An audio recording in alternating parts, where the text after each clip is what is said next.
go.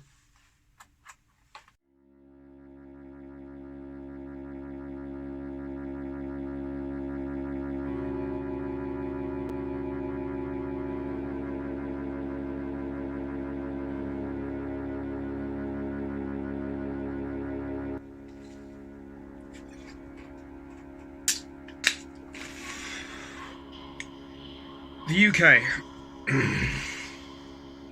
and black metal do not mix. Much like a guitar and bourbon. Surprisingly mix, actually. They mix really fucking well. But I wanted to discuss UK black metal.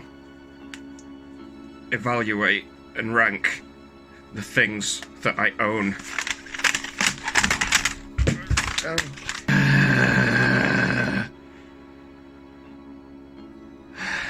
Why did the UK never witness an enduring black metal scene? It's a question nearly as old as black metal itself, given that, where's my Venom album gone? Oh, it's down here. Given that this little album exists. It's a question that continues to this day. Despite this hole being filled by a suspiciously Cradle of Filth shaped peg. Actually, that's not even the album that I wanted to, this album has a more striking cover, even though it's inferior musically. If you look past the fingers of blame or praise, the fact that the UK never established itself as a black metal hotspot fits within a wider historical narrative about the UK's role as Europe's black sheep. Like Scandinavia, Eastern, Southern and Central Europe, they all boast a distinctive and internationally renowned scene within black metal. But perhaps more pertinently, black metal has always forged strong links with place and nationhood.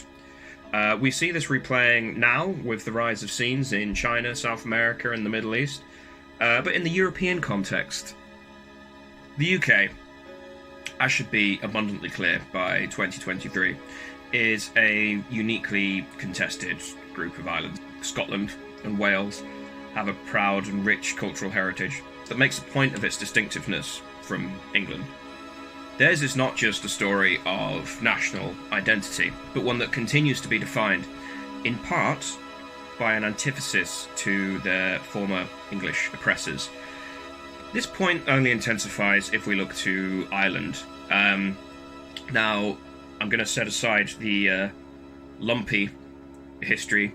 Even looking at England's own internal frictions in isolation, it reveals an increasingly fractious collection of disconnected regions. Parts of the North and the Midlands define their identity and pride in opposition to London and the South East. Cornwall continues to nurture an enduring independence movement of its own. England, as a concept, as a national identity, was arguably dismantled for the sake of Britain, once the United Kingdom had taken its place at the top of the imperial food chain in the late 1800s. London and its orbital cities were stripped of local character for the sake of accommodating not just Scottish and Welsh identities under the banner of Britain, but also that of its many colonies around the globe. But today, that empire is gone. It is no more.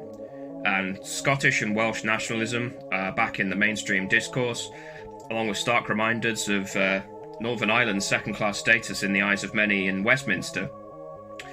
If the United Kingdom does break apart, whither England? And, more urgently for our little corner of the internet, whither black metal? So I'll dispense with the question couched within this question, and detractors be damned. Venom, this is not a black metal album. Let's just be right. They were an offshoot of the new wave of British heavy metal, dressed up with the sound and ethos of this movement, but they took it in a very comedic and barbaric kind of direction, with the obvious occult theatrics, the leather pants and the axes and so on. And this is a formula that worked for them, and I don't mean to discredit Venom themselves. There is some value within their early discography, and it can't be denied that many took influence from them. No one is really disputing that Quorthon was bending the truth when he claims to have never heard of Venom when he recorded the first Clutch of Bathory albums. That's patently not true. And their actual musical achievements don't take us much further beyond an aberration of heavy metal, as it was in the very early 1980s. Which leads us to that other internationally renowned pillar of UK BM. I am, of course, talking about Cradle of Filth. Given the sketch that I've just presented in terms of the foggy cultural boundaries that define these islands, this in many ways fits the description of Cradle of Filth far more than it does their Geordie forebears does in Venom. Broadly speaking, Cradle of Filth lifted inspiration from Gothic melodrama and literature from the Victorian era, which Victorian era itself was a period defined by a new nostalgia for medieval architecture and occult English mythology, the vestiges of post-Enlightenment romanticism. The Enlightenment, again, this was defined by the application of scientific rationality to every aspect of life, from economics to anthropology, and it informed the infrastructure and administration of British imperialism. Along with the more populist notion of Gothic horror, this continued to garner popular attention throughout the 19th century. The trope of the mad scientist, the tragic poet, the spectres of England's pagan past, and new exotic forms of mysticism being brought back to London from the far reaches of the empire. All this was part manufactured, part genuine cultural brew, nurtured in the newly industrialised cities of Victorian England, defined by their stifling smog, poverty-ridden slums, overcrowding, and a desperate search for a more spiritual notion of England, the concept, beyond bourgeois capitalism. And therefore it was inevitable that imagined versions of England's past, lifted piecemeal from medieval and pagan England, mixed in with complete fabrications and new ideas from abroad, all fed into this strange miasma of Victorian thinking on nationhood. And Cradle of Filth, in turn, created a copy of this copy, and set it to music somewhere between Iron Maiden, early Emperor, Hammer horror soundtracks, and the English Gothic doom of My Dying Bride or Anathema. The fact that this amalgamation of clumsy stereotypes has become a shorthand for the worst ways in which black metal became commercialised in the 21st century. This is well documented. I'm thinking particularly of, from sort of this album onwards, or possibly before, and of course, who could forget Norway's Demon Burger. This is all well documented. What's perhaps less examined, but infinitely more interesting, is the backlash that immediately followed in the mid-2000s. A new generation of English artists attempting to remedy the clunky treatment of nationhood that Cradle of Filth tried to work with. They looked to a older and more authentic treatment of English heritage, much of which has been well documented in a film by Tourmaline Films on UK black metal, where artists like Forest of Stars, Winter Phillip and Old Corpse Road discuss their influence along with the likes of Fen and members of Woden's Throne and so on. It's well worth watching.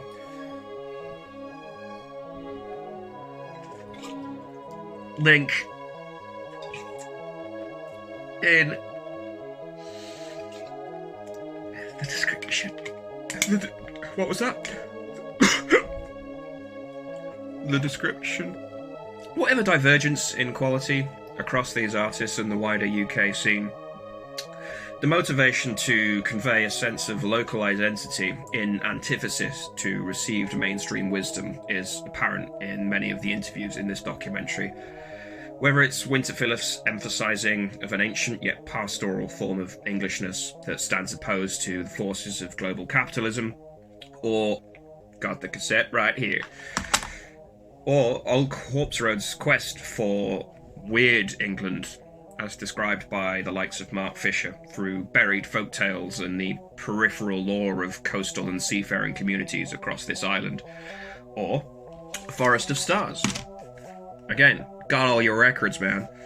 And their reclaiming of the hysteria of Victorian England in a more authentic and nuanced manner than Cradle of Filth ever managed to in their career.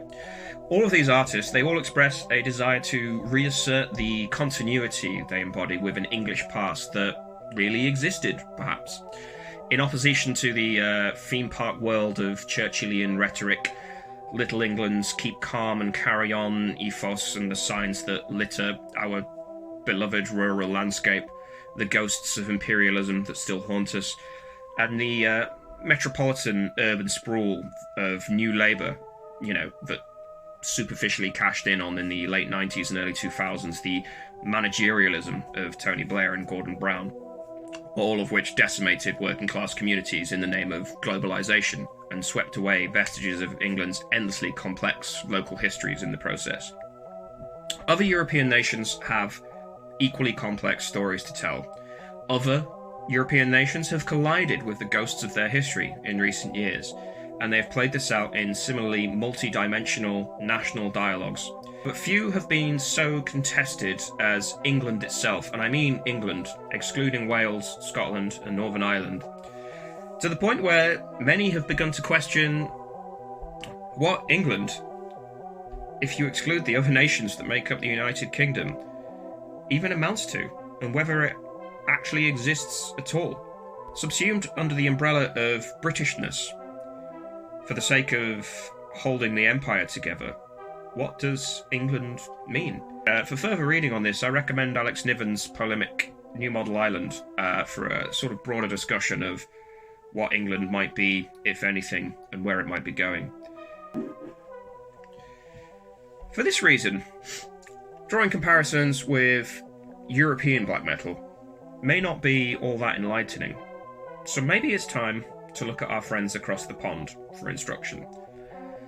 As divergent and mismatched as our history may be, there are similarities of heritage and contested identities that prove to be illuminating for a locally orientated subculture such as black metal. For one, the newness of the USA as a coherent identity, combined with the multiplicity of old world cultures that have gone into fashioning said identity, has long led to an equally ghost-like history of folklore and spiritualism, one whose mixed basis in fact and complete fabrication lends it a similar half-reality. Before we dive head-on into a cultural survey of the US as compared to England, sidestepping the genocidal and exploitative history of both nations in the process, it's enough to note that the national antecedents that black metal tends to arise from are somewhat similar in both histories. Both have crafted a chimera of national identities, and both of these chimeras have kind of taken on an artificial life of their own. And both have been subject to and made subjects of the whims of capitalism, England being the birthplace of modern capitalism as we know it, and America where its logical conclusion plays out.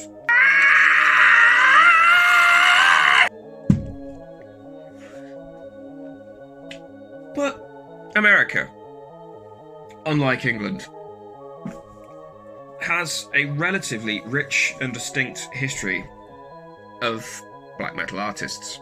Look no further than this book by Daniel Lake, out on Decibel. This is a history that often gets overlooked in favourship of the US's ownership of death metal and thrash, for the most part. If we set aside certain pretenders to the throne that do unfortunately appear in this book, by that I mean the avant-garde metal of Liturgy, the black gaze of Death Heaven, the whatever the fuck Krallis do, or the blandest ethos of latter-day scene darlings such as Wolves in the Throne Room and Agalloch, although this in itself is an interesting and contested subject of study. But I've left a review of this elsewhere, and I'll probably discuss it again in terms of what stake these artists hold in regards to the history of black metal. The US boasts a very rich and characterful collection of black metal artists to rival many of the best in Europe. But more interestingly for our purposes, because we're not just ranking and evaluating different bands within the scene, the philosophical drive underlying their music has an oddly locationless undercurrent to it. But again, through the means of creating music out of time and place, it takes on a uniquely American aspect. Take the trajectory of Paul Ledney's career in Profanatica and Haverhedge. On the face of it, the philosophy behind his work was a blunt object. Strip the blasphemy and religious fixations in metal of any reference to Satan, and leave nothing but an obscene and unpoetic tirade of anti-Christian sentiment in its wake. But if we look at this as a continuation of the tradition started by our dear friends Venom, Profanatica offer a uniquely American variant. By Americanizing the theatrical anti-religious feeling, they also remove the whimsical irony and humour inherent in British treatments of, well, anything. But Venom arguably sit within the same tradition of fucking Monty Python as far as metal is concerned for their underhand, humoristic poise. But for Profanatica, the music was so potent in its hatred, so outrageously single-minded and aggressive, so committed to achieving its end, that whether one's reaction was repulsion or delight, the impact was nevertheless undeniable. A subject worthy of closer study, perhaps. But more importantly, it's an approach few British acts have been able to replicate with any success. Demoncy arguably follow in a similar vein, offering a more low-key variant of ultra-primitive, ritualistic black metal, steeped in the occult and the bestial, but retaining a degree of sincerity and commitment starkly lacking in the layers of humour that we British insist on drenching everything with. Similarly, the works of Krieg took the philosophy of hateful nihilism to its clunky extreme, and despite Neil Jameson's first two albums being widely panned, including by Jameson himself, there is something compelling about these early forays into the very limits of noise. They're free of irony or any kind of wink or nudge to the audience. One of the more heralded artists of US black metal. Not least because the mastermind Neil Jameson is America's own rather depressive answer to Dark Throne's Fenriz. Both are outspoken fans of metal and music in general, as much as they are musicians. Both can lay claim to a considerable legacy and cultural capital, alongside a passion for vinyl. But whereas Fenriz's eccentric black metal daddy with a huge record collection, it's an increasing stale contrivance, I think Neil Jameson is not afraid to confront us with a degree of sincerity. Whether that means making demands on the scene that might upset a few folk along the way, he's not afraid to voice an opinion or two. Even if his musical offerings boast more misses than hits, let's be honest, and his ongoing indulgence of Sonic Youth's First and More, someone who's frequently offered a platform within metal by the beloved useful idiots of the scene, despite demonstrating only sort of pseudo-superficial knowledge of what black metal is. No disrespect to him as a musician, but I don't understand why he's given a bigger platform to many commentators within metal who have a far greater insight but are still kind of left in the sidelines for the sake of sort of platforming these has-been. Krieg has always occupied a unique place in the story of like post-millennial black metal. Although Jameson now swears off his first two albums, chalking them up to being the output of a mind perhaps too young and ill-equipped to truly convey an artistic message, I think they remain fascinating studies of second-wave black metal as an exercise in the limits of expression through noise, along with, Profanatica, Impaled Nazarene, and Beherit, and the like. I would chalk them up as part of that tradition. With the release of The Black House, Krieg took a modernist turn. The production cleaned up, the musicianship tightened, and the conceptual framework shifted towards psychological despondency over the playful occultism of the earlier albums. EPs with titles like Kill Yourself or Someone You Love and Patrick Bateman begin to manifest. And this, comedic as it is, it resituates black metal's well-established misanthropy in a domestic setting. This was an expression of the mental grind of just existing in the here and now in late capitalism, with all of its demands and its expectations and the relentless requirement to interact with others and the tension this engenders. Each instance of unpleasantness may be trivial in itself, but this culminates in an overwhelming despondency, a sense of deep loss of something just beyond perception, and the isolation of living amongst millions of unrelated individuals. And it's therefore fitting that the Krieg album that perhaps best defined the era was 2010's The Isolationist, which I've picked up several times, but I'll pick up again. It's largely overlooked or dismissed by critics. After returning to this album for the first time since its release, it's remarkable how much it holds up. It's a concoction of Krieg's adept ability to express violence as a loss of control, an anger that's finally unshackled itself and plays out in acts of indiscriminate rage, along with the more ethereal and considered qualities that are usually the remit of post-black metal, but here find a new and important role by salvaging The Isolationist from being a work of primal fury. The gentler aspects of mid-2000s USBM calms the music into states more meditative than those invocating physical and mental disorder. If we look to Absu again, we've got a few Absu up here, even though Prescriptor McGovern is a wrong 'un. Absu, who took a more structured and formal approach to the lyrical material and used it to inform their music. We see this very sort of American commitment to authenticity more starkly. In reaching to Sumerian and ancient Celtic mythology and something approaching a formal academic methodology, Absu as a cultural artifact became far more compelling than the playful chimeras that Danny Filth and his cultural historical safaris were attempting at the time. Again, if we look to Verse Sephira, you can see this one's been beaten around a bit, played this a few times.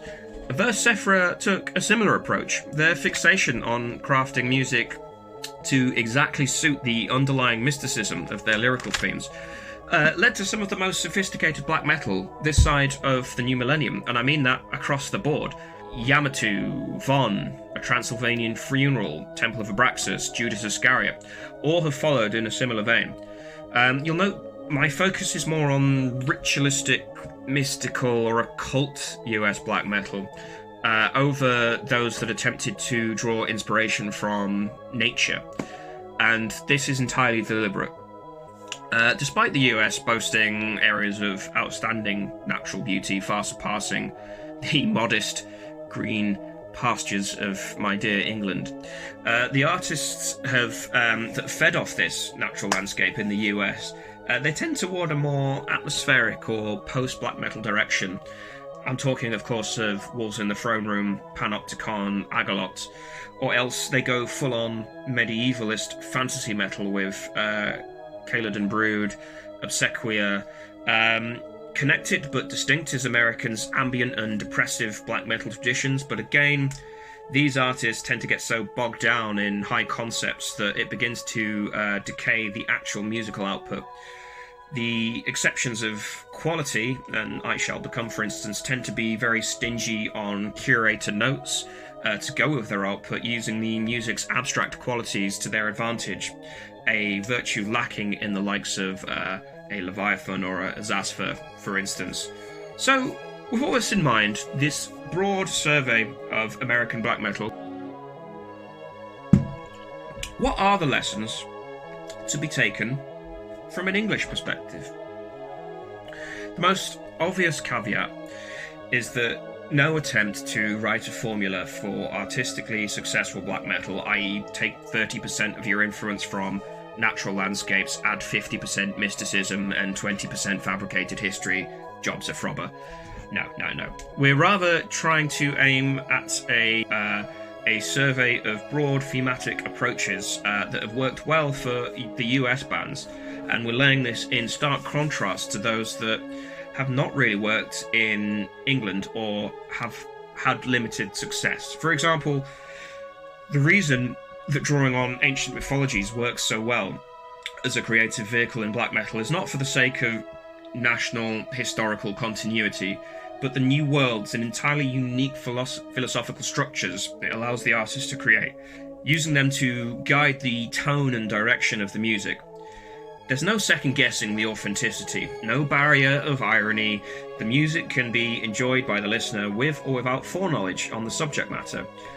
Of black metal that defines itself in terms of antithesis, the bloated profanations of Paul Ledney, for example, there is nothing but utter commitment to artistic expression, unshackled from knowing nods to the audience or ironic undertones. How this would translate in an England that prides itself on its sense of humour, it's hard to say. But we could go further.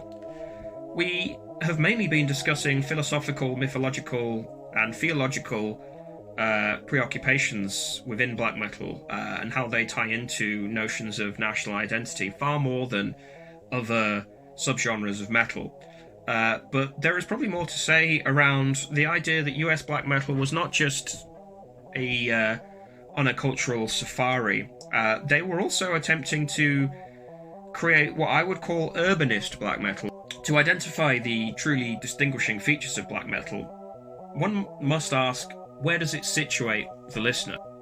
Specifically, the fact that we, the listener, we're expected to temporarily divorce ourselves from our immediate surroundings, both physical and our social, cultural surroundings, and embrace a larger, more impersonal conception of reality. And this severance from individualism is a step even probably death metal seemed to be incapable of making. For all its violence, its ruminations on mortality, however profound, death metal retained a largely atomized, intimate understanding of life's end.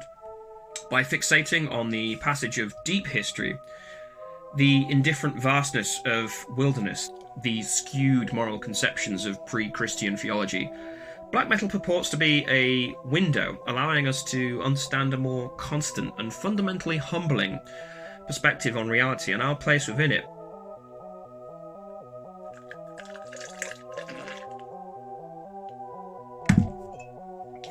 Aligning it to such terms as fantastical, whilst true in a literal sense, can be something of a misnomer.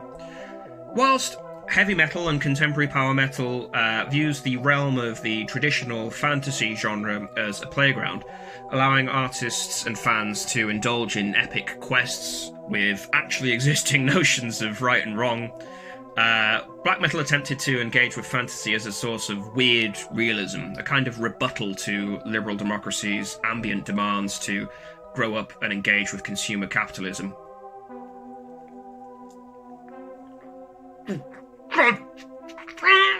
Equally, black metal's alignment with various forms of industrial music saw the same ideas play out in a futurist aesthetic. If both the past and the future are perceived as vast, uncaring worlds, ill-equipped or even openly hostile to our needs, the present can only ever be a brief illusion, one that will inevitably dissolve, leading to our demise if we fail to confront these facts with any degree of sobriety. It's hardly surprising, then, that in the third decade of black metal's existence, it began to confront the modernist condition head-on. The early signs of this artistic turn were patchy, a common facet of any genre facing the possibility of its own irrelevance, either taking the form of one-dimensional depressive black metal or a certain strain of atmospheric black metal that was rich in aesthetics but light on content. But it wasn't long before more serious attempts to confront the here and now were made, efforts that retained black metal's sense of an inevitable and all-powerful constancy, but imbued this with a challenging immediacy, daring the listener to engage with the now beyond enveloping domestic concerns.